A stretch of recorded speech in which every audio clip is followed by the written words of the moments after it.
every one of us.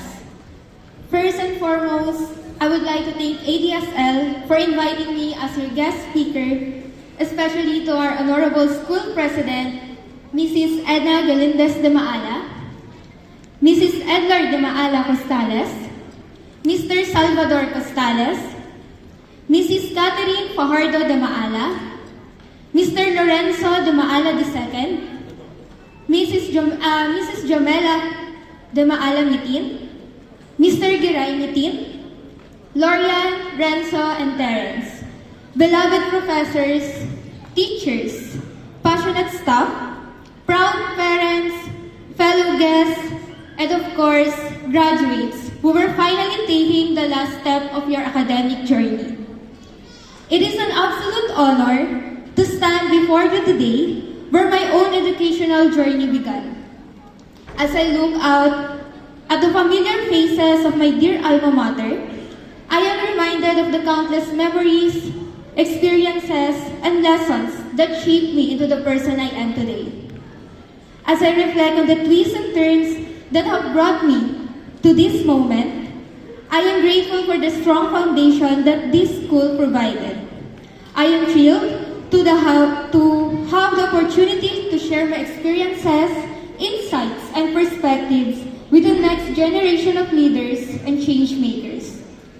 And I hope that it will inspire and motivate you to chase your own dreams, just as the school has inspired and motivated me to chase mine. Ang bilis talaga ng panahon, po. Last year lang, isa ako sa mga estudyanteng nakaupo kung saan kayo nakaupo ngayon. Pero ngayon, andito ako ngayon sa harapan, nagsasalita bilang guest speaker ng alma mater ko.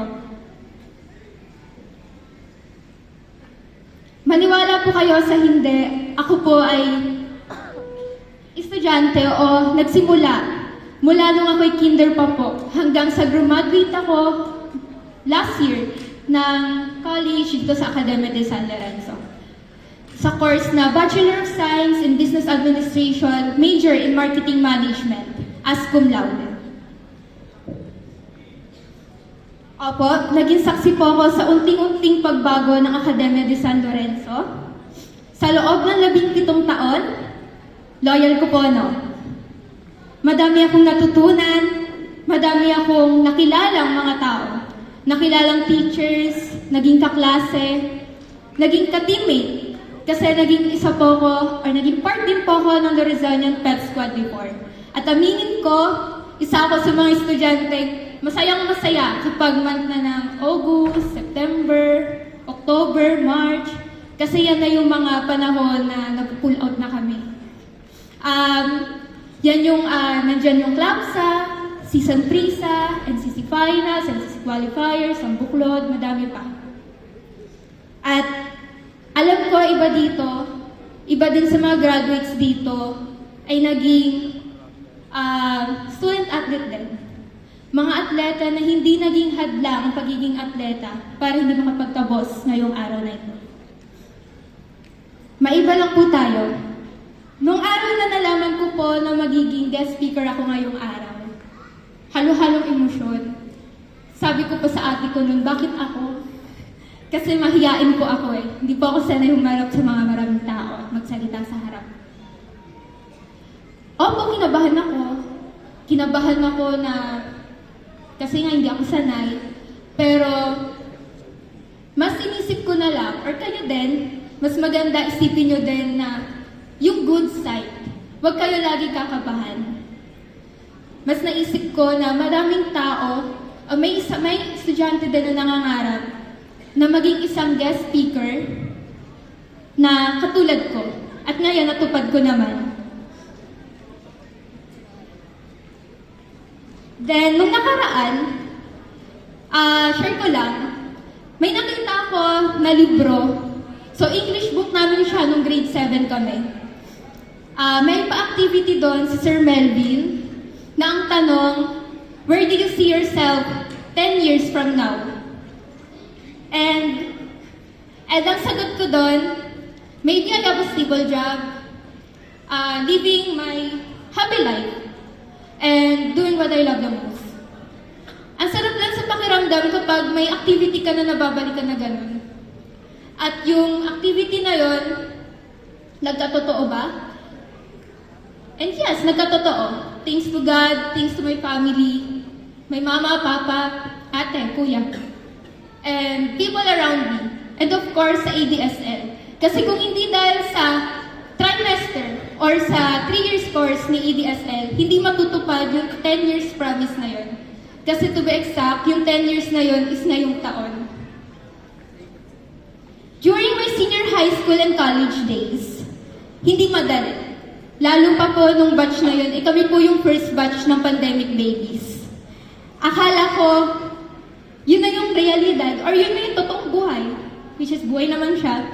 Pero, madami akong natutunan during that time, from both school and work. And yes, naging working student din po ako before. And I'm proud, former service crew, na ngayon isa ng manager sa isang sikat na fast food restaurant. Hindi madaling trabaho, pero masaya. Alam ko, may mga student din dito na working student na lumalaban.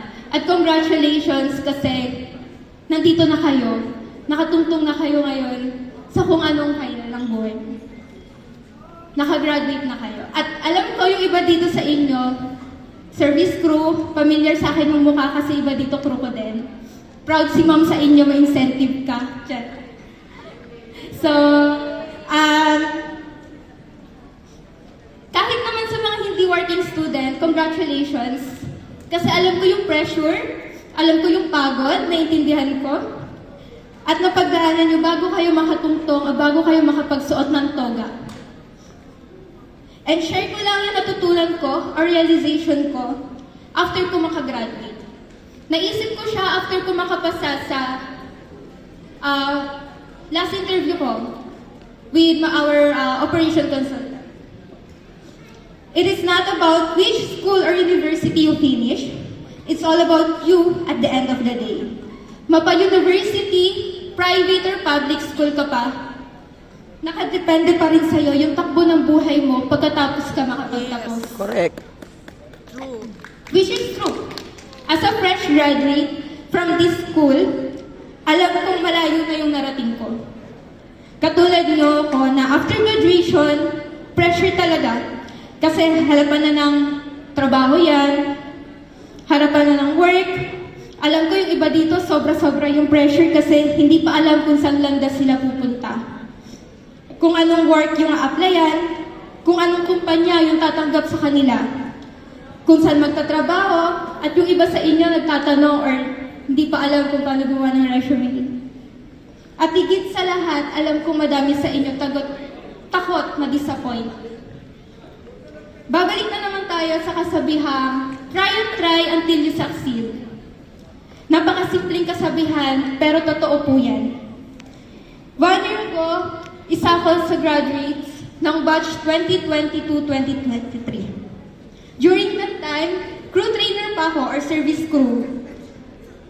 At proud ako kasi after 2 months, na-promote ako as a manager. Then after 6 months, na-promote naman ako as a shift manager. And after 3 months, na-promote ulit ako as a assistant department manager, which is ngayon. Masaya sa pakiramdam? Opo, totoo. Mga kilala ko sa akin na nagpapasa ng resume. At isa na ako sa humaharap sa mga i-interviewin ko na applicant na dati ako ang kinakabahan kapag mag-i-interview. Kaya graduates, tandaan nyo, kaklase nyo nung LM, kaklase nyo nung high school, gagraduate pa lang next year. Pero kayo, promoted na. Ayun, may trabaho na, kumikita na, nakakatulong na sa mga pamilya nila, sa magulang nila. Sobrang nakatulong po ng 3 years course ni ADSL. Yung 1 taon na in-advance natin, madami na tayo na-achieve doon. Lalo pa ngayon na sobrang bilis ng panahon, sobrang bilis ng oras, na hindi na natin namamalayan, naka-1 taon na pala, naka-2 taon na pala, or worse, naka-5 taon na pala. And now, I just want to leave a popular quote na talaga naman magagamit nyo after ng araw na to. The best way to predict your future is to create it, by Mr. Abraham Lincoln. It is a powerful reminder na the future is not something that happens to you, but rather something that you create for yourself. The choices you make, the actions you take, and the decisions you commit to will all contribute to the life you build. Itong quote ni Mr. Abraham, nagre-remind sa atin na tayo may control sa sarili nating destiny or sa sarili nating future. It's a reminder that your future is not predetermined, but rather is a blank canvas waiting for you to paint your masterpiece. After graduation na to, or after nitong graduation nyo, mas marami pa kayong challenges and obstacles na haharapin. Hindi ko kayo tinatakot Be prepared lang. But it's in those moments that you must remember that you have the power to create your own future. May power ka to choose your own path, to pursue your passions, and to make meaningful impact on the world. So I encourage you to be bold, to be fearless, huwag kayong matakot, and to be intentional about the life you want to live. And ito yung pinakamahalagang tandaan nyo. Don't wait for opportunities to come to you. Create them, pursue them, and own them. Hindi mo nakuha yung gusto mong course? Make a plan B. Nakakuha ka ng DOS sa isang subject? Mas pag-igihan mo. Hindi umayon yung reality sa plano mo? Gumawa ka ng mas magandang plano. Kasi sa realidad, walang opportunities na kusang lumalapit sa atin or consistent na lumalapit sa atin. At the end of the day, maniwala kayo, nakadepende pa din sa atin kung paano natin magkuha yung isang bagay. Oo, may times na mapapasabi tayo na pag sa atin talaga.